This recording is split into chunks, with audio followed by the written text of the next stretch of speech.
One of the things that drew me to disc golf was how fun it looked. What was important to me was to get involved in a new sport that wasn't so serious. At times, I do enjoy competing and trying my best, but it's always nice to be able to laugh and enjoy the sport of disc golf that we all know and love. One of those characters that embodies that perfectly is Paul Ulibarri. When I started watching disc golf, I needed both a comedic relief and a sport to push me. Ulibarri was one of those guys who made this game so fun. From the commentary he's in to funny practice rounds, even just the regular times watching him play, he seems to get those funny moments at the perfect time. But again, what I really like about Paul is that he has the funny side, but he's also a competitor. This is his job, it's his living, and when it's time to turn the game face on and go make that money, he's able to do it. That's what we're going to be checking out today, the best moments of Paul Ulibarri. That includes amazing aces, really funny moments, and his best performances. Paul's had success on a lot of different events in disc golf, from doubles partners to national tour wins. We're going to cover it all. Before we get into the video, make sure to like and subscribe, it would really help the channel out a lot. Alright, best moments of Paul Ulibarri, here we go. Like for a lot of these pros, we're going to start out with their aces. And Uli, well, he's got quite a few impressive ones. Starting from the cool ones and ending with the coolest, here are Paul Ulibarri's aces. And you can see the winds pushing right to left, keeping the discs out over the OB. So players are going to go stable and super high. Oh my. Look at this guy. Yeah, I'm pumped. I'm pumped at this.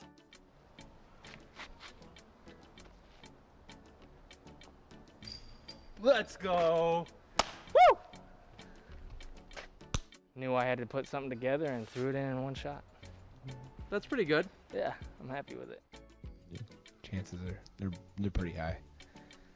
There it is. Oh.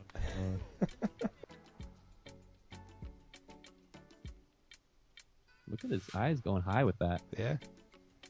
He's probably throwing that 50 feet high. I wasn't going that far if it missed either. No. Good height. Good line. Wow. Right here, right now. Yeah. Oh man, Paul just once again to that top 5 sidearm class. He just keeps doing these aces. It's hard to. The last one I wanted to mention was from Paul's actual channel. We see this a lot of times from Uli. He practices left-handed with both the sidearm and the backhand. It's pretty impressive when you watch it. On his channel while practicing, Uli hit 2 lefty sidearm aces. Short hole, but still pretty cool. Make sure to go check out his channel, a lot of great stuff on there. Now for those die-hard Uli fans, you may have noticed I left out one of the aces off the list. That's because I'm saving it for a later part of the video, so stick around to see Uli's best ace when it came at a very good time. Like I've already said, this needs to be a fun sport for us to play and watch. Ulibarri is one of the best guys at keeping this a really lighthearted event. From his commentary to funny practice rounds, he is constantly having some fun and keeping us entertained. I collected all of my favorite funny moments of Paul's. Enjoy. It's surprisingly I interesting. would rather hear Paul's answer first.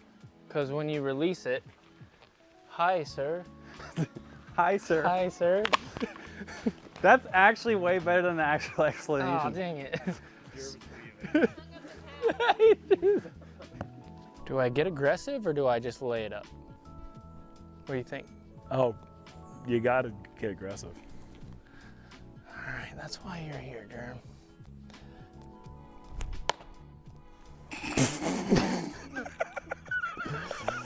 God, how does that happen? Oh, Paul. 4 on 1, 2, everywhere. 4, 6. 4. Well, apparently I hit a guy in the face. So that's a, Is he okay? yeah, he's fine. But he said he's okay because it just glanced off of his cheek. Nightmare situation. Oh my gosh. Yes. Got a gap. I got him. You went for him. You still went for him? Are you serious right now, Paul? Oh no, you actually hit somebody? You actually hit him? I think I actually hit another Oh my. I'll sit here while you go walk down, and then I'll meet you down at the green. Watch where my head's facing. Like I'm like, I just was looking at the tree like, well, I'm gonna hit the tree anyway. Who would you rather not get hit in the head with a disc from 40 feet away? Calvin Heimberg or Eagle McMahon? Who would you less like to get hit in the head with a disc? I would rather get hit by a train. James Conrad on vacation. He's going somewhere nice after this, folks. He's got a date tonight. He just wanted to At the Smooth Jazz Club. There I am behind you, kind of thinking like maybe I could give it a go. I wish I knew that you were doing that while I was about to throw, dude. Oh my god. Oh my god. Oh, thank you. I'm gonna puke. Paul Ulibarri popped onto the scene in 2006, just his second year of playing PDGA events, and he was already competing at the World Championships. Not yet a pro, Uli would compete at the amateur level. Still, some of these guys on his leaderboard we now know, like Nico LaCastro. After it was all said and done, Uli would be tied for first and would have to go into a sudden death playoff. He would have to make this long jump putt to win the amateur world title. Just the beginning of a long career for Uli. Over the next 16 years, he would play all over the world. Winning in different countries, competing on different tours, Uli did it all.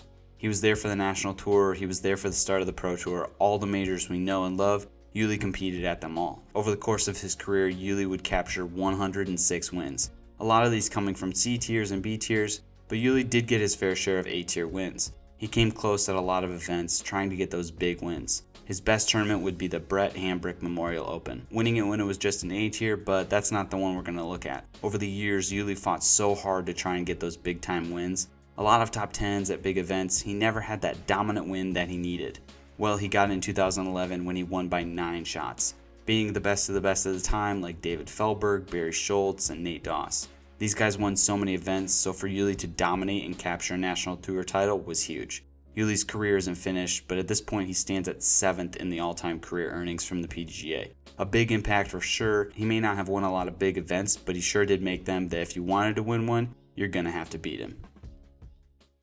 We already saw Uli have success at Worlds on the amateur level, and that set him up to have success on the bigger stage at the pro level. After winning in 2006, Uli would move up to the open division to play against the best the world had to offer. Over the next decade and a half, Uli would give the World Championship many runs, each year gathering a bit more and more of momentum until 2010 when he would give it his all. At Crown Point, Indiana, for the first time in his career, Ulibarri would make the final 9. Now how the old Worlds was set up was that you had to play a certain amount of rounds, they make a cut, then play another few rounds, then make a cut for the top 4 players. Very grueling, a lot of disc golf compared to just 5 rounds that we see now. Ulibarri would go on to play 7 rounds at Worlds in 2010 to be set up in the final 9 alongside Eric McCabe, who had the lead, with David Feldberg and Josh Anthon right behind him. Uli played hard, there's no doubt about that, but Eric McCabe had such a big lead that only having 9 holes to play, nobody was going to catch him. Ulibarri would finish tied for 2nd, his best finish to date at a World Championship, and it would go on to be his best finish. Over the next few years, he would fight his way into a couple more final 9s, but they just weren't enough. In 2014, he would make the cut, but his finish of 4th place would be overshadowed by Ricky vs. Paul in an incredible playoff for the world title. Finally, in 2018, when the rules changed and there was no longer a cut for the top 4 players, Uli would have his chance. At Smuggler's Notch in Vermont, Uli would have to battle with the likes of Macbeth and Greg Barsby. Each round, Uli would creep up the leaderboard until making a couple lead cards in rounds 3 and 4. But after being on the outside looking in for the final round, Uli would have to make his move. He played incredible, finishing just 3 shots back of our eventual winner, Greg Barsby. He might have fallen short when it comes to the major titles at Worlds, but Ulibarri did succeed on a different division of disc golf. One division that Ulibarri would try out would be the doubles tournaments. I haven't covered much for doubles tournaments in the past, but there are 2 different ways of doing it. At Worlds over the years, they have done mixed doubles, with 1 player from the MPO and 1 player from the FPO. The other way of doing it is just normal doubles, 2 players from the same division. Early in his career, Uli would try it out for mixed doubles at Worlds. All it takes is the right dance partner, and Uli found that in Katrina Allen. One of the best FPO players of all time, Katrina Allen has won 7 major titles, putting her in a tied for 3rd for the all-time major title race. Countless wins by Katrina, her and Uli would make for a great team, taking back-to-back mixed doubles championships in 2011 and 2012. They would team up again in 2017 in Appling, Georgia for another world title. After 2 rounds, they would be tied for 1st with Nate Doss and Valerie Jenkins. A sudden death playoff would ensue for the doubles title. 3 holes into the playoff, Nate Doss would make a big putt to save the par. Ulibarri would have an awkward stance to try and continue the playoff. Hitting on top of the basket, Ulibarri and Allen would take second place. 2 wins and a second place for the team of Ulibarri and Allen. Pretty good doubles resume. But there's one more doubles event we have yet to look at. You know the great duo of Big Barry commentary, Jeremy Colling and Paul Ulibarri. Well, before they were making the great calls we see week in and week out, they were a fantastic doubles team. At the 2016 USDGC doubles event, they would team up to try and take down the title. Battling against Will Schustrick and Nathan Long, going into the final round they had a 5-stroke lead. Keeping the pedal to the metal, they kept grinding, just running away with it. I hinted at it before, but the best moment of the event comes from a great shot by Paul Ulibarri. On hole 13, after both him and Colling threw in the water on the par 4 427 feet, they had to re-tee. This is Uli's greatest shot of all time.